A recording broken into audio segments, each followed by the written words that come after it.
les chemins mènent à vous à Brive-la-Gaillarde dans le département de la Corrèze au programme Découverte Patrimoine et Tête de veau.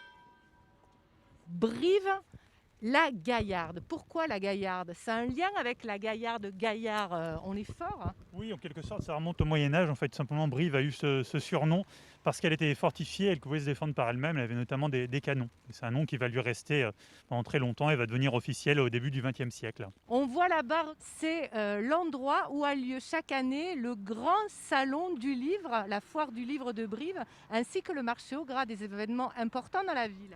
Alors juste derrière nous, il y a ce phare qui abrite l'office de tourisme. D'ailleurs, je dis ce phare, c'est pas un phare, c'est un château d'eau. Exactement, en fait, vous vous dites exactement comme tout le monde, parce qu'il a vraiment une forme de phare. C'est un phare en quelque sorte, puisque c'est pour cette raison qu'il a cette forme, parce qu'il y avait la mer à Brive, il y a bien longtemps, au Jurassique. Il y a combien de marches, Nicolas? Alors, il y a 98 marches. La collégiale, c'est là-bas.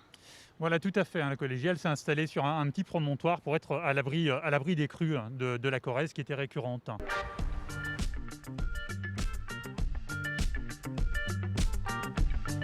Alors, Saint-Martin, c'était qui? Saint-Martin dit l'Espagnol, je crois. Voilà, effectivement, l'Espagnol, parce que comme nous dit son surnom, la légende nous indique qu'il viendrait d'Espagne.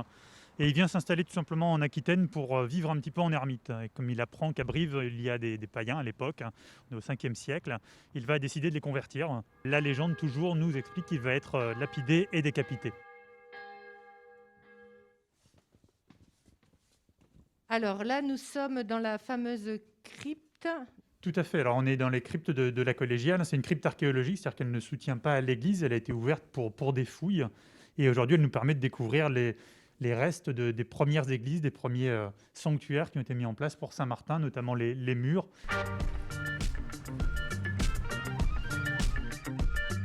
Jean-Luc, il nous a cuisiné une tête de veau. C'est ça, une tête de veau qui a une spécialité corrézienne que M. Chirac a relancée. On commence par quoi? Alors on commence par cuire la tête de veau, qui va cuire à peu près 2 heures, 2 heures et quart. Ouais. Une fois que c'est fait, on la refroidit. Alors on a mis une garniture, des oignons, des carottes, des queues de persil, du thym, de l'ail, du laurier. On va y rajouter des herbes fraîches. Ça y est, notre mélange d'herbes est fait. Donc, on va le mélanger dans la tête de veau réduite. On les mélange au dernier moment pour pas qu'elles perdent leur couleur et pour qu'elles gardent bien tout leur goût. Maintenant, on va les mouler. Donc après, on le met au frigo. D'accord. Combien de temps il va devoir y rester? Alors là, il faut que ça y reste le temps que ça refroidisse, que ça gélifie. Alors, on démoule. Alors, on peut le faire avec un couteau chaud. Et voilà. Voilà. Notre terrine de tête de veau. Étape suivante, qui est l'étape finale. Du coup, alors. Voilà, une étape où on va envelopper la terrine dans une pâte philo. On prend son cabaret. Ok. On coupe. On va prendre un petit peu de beurre clarifié. Là. C'est un beurre où on a enlevé le petit lait. Et on fait de la peinture. Et on roule. Ah d'accord, ça cuit, ça frit à la poêle. Voilà. Et on le laisse dedans. Après, on va le faire dorer de tous les côtés. On va le mettre au four 4-5 minutes. À la sortie du four, on dresse. On va mettre quelques feuilles d'endive. Alors de l'endive rouge, de l'endive blanche. De l'endive blanche, voilà. Et là, on a préparé une petite vinaigrette à la moutarde violette. D'accord. Avec de l'huile de noix. On intercale. Voilà, un petit peu d'oignon mariné. On sort la poêle, 4 minutes se sont écoulées.